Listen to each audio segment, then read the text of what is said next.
In the last 20 seasons, only 4 rookies have recorded more games with at least 20 points and 10 assists than this guy has. And he's only halfway through his rookie season, but perhaps there is no greater accomplishment than doing game night with us.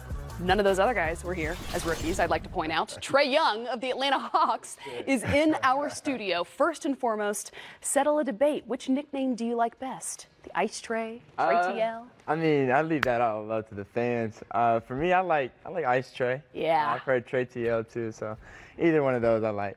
Perhaps we use Trae TL as the location and Ice Trae as the nickname. Okay, I go with that. That can feel fair. Where, though, is your confidence stemming from as a rookie? Because I think that's what's most impressive. I mean, I think it all starts with just, how much hard work I put in. I think for any really good player, I think it starts with the work they put in. If you're not as prepared as, you need to be, I think that's when you lose confidence. And for me, I just put in so much work. That's where I get all my confidence from. Trae, I wanted to talk to you, man. You know, in football, right, the quarterback position is the premier position. He runs the team. It's his locker room. He has to be able to command his guys. And for you as a rookie coming into the NBA, what have you found from a leadership standpoint in terms of starting to run the locker room, run the team, be the guy that everybody else is leaning on? For me, I think it's I'm in a really good situation. Although we lost a guy with Jeremy Lin today, he's helped me so much as far as doing my best of commanding a locker room and earning the respect of my teammates and just doing the little things that win over your teammates and do things like that. So I've had great veterans and great OGs around me with Jeremy and Vince and those type of guys to help carry me in the right direction as far as a leadership standpoint. You guys have also had great young players that came in with you, and John Collins, who was here 1 year before. What do you see happening now in that Atlanta locker room, and what are people going to be surprised by that you guys are capable of next year? I think really just the growth from all of the rookies that came in this year, and you're already seeing it with John, the jump he's made from his rookie season to now. I think really just the growth from all the rookies and John, even the other younger guys. We have a very young team, as everybody knows. So just the growth that we continue in the show, and we want to compete for championships someday, and that's just it's going to take time. And I always talk about patience, and it's going to take patience, but we're all going to work to get there. All right, Trae, without giving anybody in the Eastern Conference too much information, we don't want to do that. Let's go just take a walk. When you have the basketball in your hands, where on the floor, what are you seeing? You running screen roll in the middle? You like screen rolls on the wing? What are you reading? Are you reading your defender? Are you reading the big? What are you seeing on the weak side? Take the fans through being an NBA point guard and just navigating pick and roll situations. As the 5-time NBA champion Derek Fisher defends you. No, for sure. Well, for me, I like the pick and roll the best. For me, I think one of my best attributes is my ability to pass and see the floor before things are settled. So if I'm coming off pick and rolls on the wing, I'm not really worried about my defender. I'm reading. So let's say he jumps up into a no middle type of situation. So now he's trying to force you down this way. He forced me down this way. So my job as a point guard is to read the other 3 defenders. Kristen is help side. So we have a guy rolling, and my defender's usually going over. So it's my job to find the open man, or if the big doesn't step up to guard me, I have a lane to the basket. So it's my job to get it to the open man as soon as possible, or make a play to score. All right, see how he hesitated, by the way, calling me the big, you saw.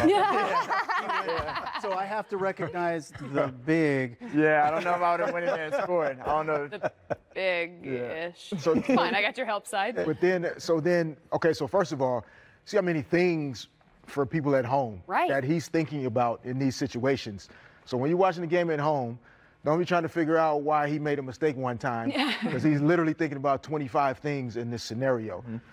So now take us to how are you finding that balance now halfway through your first season with when I'm going to score and get my bucket, or I'm making sure I get off the ball right away in those situations? Well, I think it's time and score, and that's something I've learned. With Coach Pierce, there's times in the games where, I mean, whether it's a guy who's hot, me being a point guard, I have to know that. If a guy's hot and he's feeling it, you got to keep giving it to the hot hand. Or if the game is up and down, it's just knowing when to score and when to get your teammates involved. And that's something I've learned. And just by watching film and talking to people, I've had a lot of really good role models in my life. So I'm just learning those different types of things. Yeah, that's great stuff, man. I mean, it's pick and roll is hard. And now, I mean, how many pick and rolls per game would you say you're in? I'm in a lot of pick and rolls. I think that's something that I've always been really good at is pick and rolls. So I feel like I'm in a lot of pick and rolls.